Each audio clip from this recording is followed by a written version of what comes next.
I'm Aaron Stolberg, and I'm here tonight to talk about the impacts of the plan on residential construction and future development in Monroe County. I think we've done a good job here tonight covering how the document is worded and its overall tone.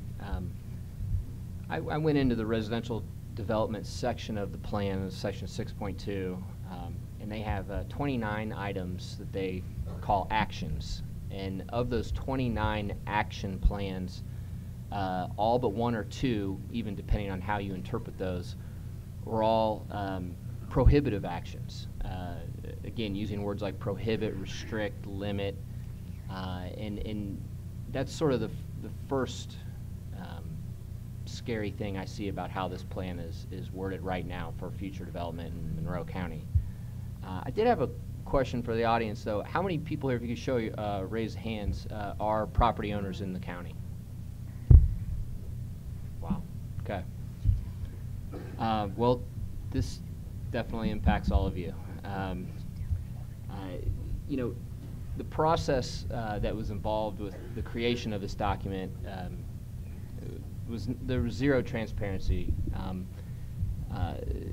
Groups that I would consider local experts, like the Monroe County Builders Association, the Board of Realtors, the Apartment Association, you know, they were not brought into the fold for their input.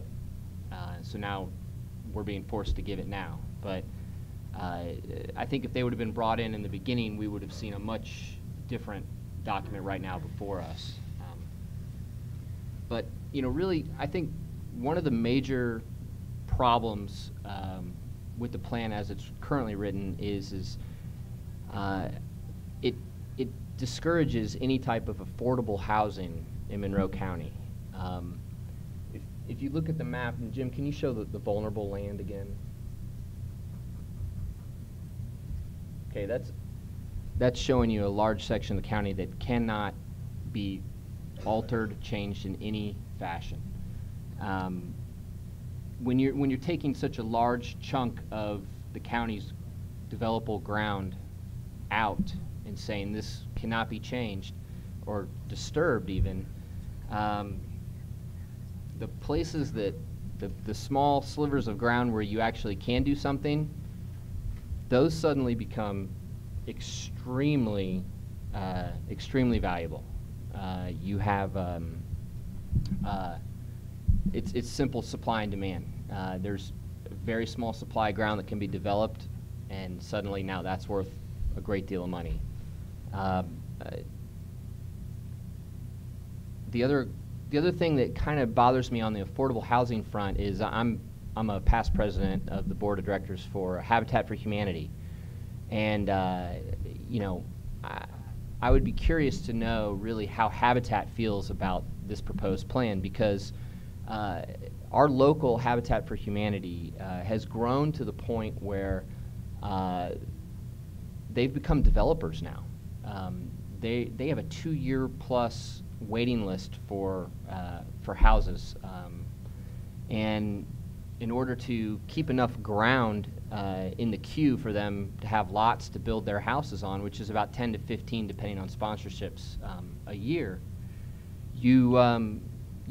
they're forced to become a developer. And now, if this plan were to go forward, there's fewer opportunities for them because ground that could be gifted to them is no longer capable of being developed on. So it's worthless to them.